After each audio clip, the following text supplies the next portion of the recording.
ही गोष्ट बोरिवलीमध्ये राहणाऱ्या गौरवची आहे. गौरवच्या मित्राचं लग्न ठरलं होतं आणि त्याचा साखरपुडा कोकणात होता. त्यासाठी गौरव रात्री कोकणात जायला निघतो आणि कोकणातल्या घाट रस्त्यात गौरवसोबत असं काही घडतं ज्याने तो घाबरून युटर्न मारतो आणि स्वतःचा जीव वाचवत कसाबसा पुन्हा आपल्या घरी येतो. चला तर मग ऐकूयात काय घडलं त्या रात्री गौरवसोबत. सकाळी सकाळी गौरवला त्याच्या मित्राचा फोन आला. त्याचं लग्न ठरलं आणि येत्या 8 दिवसांनी त्याचा साखरपुडा आहे. त्याचा साखरपुडा हा कोकणातील गावात होता. गौरवलाही कधीपासून कोकणात जायची इच्छा होती. तो म्हटला, चला या निमित्ताने तरी कोकण पाहूया.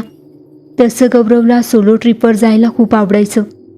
एकांतात स्वतःला वेळ दिला जातो. शिवाय याच्या त्याच्यावर अवलंबून राहण्यापेक्षा त्याने एकट्यानेच गाडी काढून जायचं ठरवलं. रात्री जेवण करून निघूया, सकाळपर्यंत तिकडे पोहोचू. साखरपुड्याला हजेरी लावून 2 दिवस कोकण भटकून परत येऊ असा साधारण त्यांनी प्लॅन ठरवला. साखरपुड्याच्या आदल्या रात्री 9 वाजता गौरव निघाला. आधी पेट्रोल भरून घेतलं. गॅरेजवरून गाडी नीट असल्याची खात्री करून बाप्पाचं नाव घेऊन त्याने त्याची सोलो जर्नी सुरू केली. गुगल मॅप लावलेला म्हणून निवांत दाखवत असलेल्या डायरेक्शनवरून गाडी चालवत होता. रस्त्यावर पण फारशी वर्दळ नव्हती. बघता बघता 1 वाजला. आता गाड्या पण क्वचित येत जात होत्या. जंगलाचा रस्ता चालू झाला. आजूबाजूला फक्त अंधार. गौरवच्याच गाडीचा काय तो लाईट होता.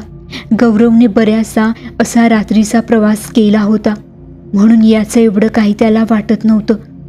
अचानक गाडी हळूहळू होऊन बंद पडली. काही केल्या सुरू व्हायचं नावच घेत नव्हती. येताना तर चेक केली तरी कशी बंद पडली काही सुचेना. गौरव खाली उतरला. कुठे गॅरेज दिसतं का ते पाहू लागला. पण जंगलात कुठे गॅरेज असेल इथे, म्हणून गौरव मागून येणाऱ्या एखाद्या गाडीने पुढे गॅरेज असेल तिकडे जाऊ आणि त्या माणसाला इथे आणूयात म्हणून गौरव गाडी यायची वाट पाहू लागला. एक 4 व्हीलर येताना त्याला दिसली. गौरव गाडी मागे येऊन त्याला थांबवायचा इशारा करू लागला, पण तो भरधाव निघून गेला. गौरवने त्याला शिव्यांची लाखोली वाहिली. परत गाडी येते का त्याची वाट पाहू लागला. बघता बघता 2 वाजले. एक खासगी मिनी बस येताना त्याला दिसली.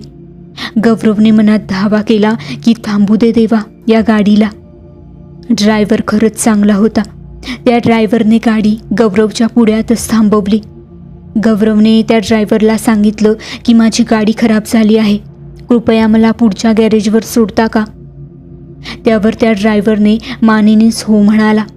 गौरवने त्याचे आभार मानले आणि त्याच्या बाजूच्या सीटवर येऊन बसला. मागे सगळे झोपलेले दिसत होते. अंधार होता म्हणून जास्त काही दिसत नव्हतं की मागे किती लोक बसलेत, पण गाडी पूर्ण भरलेली असावी असा त्याने अंदाज लावला. गौरव ड्रायव्हरला म्हणाला की मी गाडी चेक करून निघालेलो, तरी कशी बंद पडली काय माहीत. त्यावर तो ड्रायव्हर काहीच म्हणाला नाही. गौरव त्या ड्रायव्हरला सांगू लागला की कशी ती आधीची 4 व्हीलर समोरून भरधाव गेली, पण साधी विचारपूस करण्याची त्याला माणुसकी नव्हती. परंतु तो ड्रायव्हर अगदी गप्पच होता. गौरव म्हणाला, बरं झालं तुम्ही आलात, नाहीतर मला किती वेळ तात्काळत थांबायला लागलं असतं काय माहीत. तरीही तो ड्रायव्हर गप्पच. गौरव उगाचच जास्त बडबडतोय हे लक्षात आल्यावर तो गप्प बसला आणि कुठे गॅरेज दिसतंय का ते पाहू लागला. बराच वेळ होऊन पण गॅरेज काही दिसत नव्हतं. इकडे हा ड्रायव्हर पण त्याच गतीत शांतपणे इकडे तिकडे न बघता गाडी चालवत होता. जरा विचित्रच वाटतंय असं गौरव मनातल्या मनात म्हणाला. खिशातून रुमाल काढताना गौरवचा मोबाईल खाली पडला. गौरव खाली वाकून मोबाईल कुठे पडला ते पाहू लागला. बघता बघता एका जागी गौरवचं लक्ष गेलं. ते पाहून त्याच्या तोंडाचं पाणीच पळालं. त्याच्या डोळ्यांवर विश्वासच बसत नव्हता म्हणून तो परत परत पाहू लागला. पण दृश्य तेच होतं. घाबरून मागे कोणाला तरी सांगावं म्हणून त्याने मागे बघितलं तर मागे पण तेच दृश्य होतं. गौरवने खाली पडलेला मोबाईल उचलला आणि पुन्हा स्वतःच्या सीटवर बसला. भीतीने एक आवंडा गिळला. त्याच्यामध्ये बोलण्याचे पण त्राण नाही असं त्याला वाटू लागलं. ड्रायव्हरकडे बघण्याचं पण त्याला धाडस होत नव्हतं. कसाबसा सगळा प्राण घशात आणून गौरव म्हणाला की थांबा, मला उतरायचं आहे. त्याने लगेच गाडी थांबवली आणि गौरव गाडीतून खाली उतरला तशी ती परत निघून गेली. घाबरून कुठे उतरलो आहे हे पण त्याला कळत नव्हतं. दूरवरून एक प्रकाश दिसत होता. गौरव जवळपास पळतच तिथे गेला.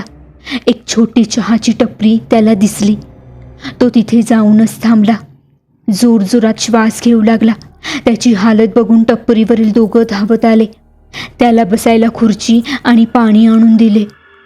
गौरवने घटाघटा पाणी प्यायलं. त्यावर ते दोघं म्हणाले की काय झालं, पळत का आलात? गौरवने त्यांना सांगितलं की माझी गाडी बंद पडली म्हणून एका मिनी बसमधून मी येत होतो. माझा पडलेला मोबाईल उचलायला जेव्हा मी खाली वाकलो तेव्हा मी पाहिलं की त्या ड्रायव्हरचे पाय उलटे होते. मागे पाहिलं तर मागच्यांचे पण उलटे होते. खूप भयानक होतं ते, खूप भयंकर होतं. एवढा भीतीदायक प्रसंग मी जन्मात कधीच अनुभवला नव्हता. त्यांचे डोळे मोठे झाले. दैव बलवत्तर म्हणून तुम्ही वाचलात. ते म्हणाले की तुम्ही सांगताय त्यावरून एक घटना आठवते. काही वर्षांपूर्वी एक संपूर्ण कुटुंब मिनी बस करून याच रस्त्यावरून चाललेलं. ड्रायव्हरचा अचानक डोळा लागला आणि इथून पुढे असणाऱ्या एका नदीत त्यांची बस पडली. बसमधील सगळे बुडून मेले.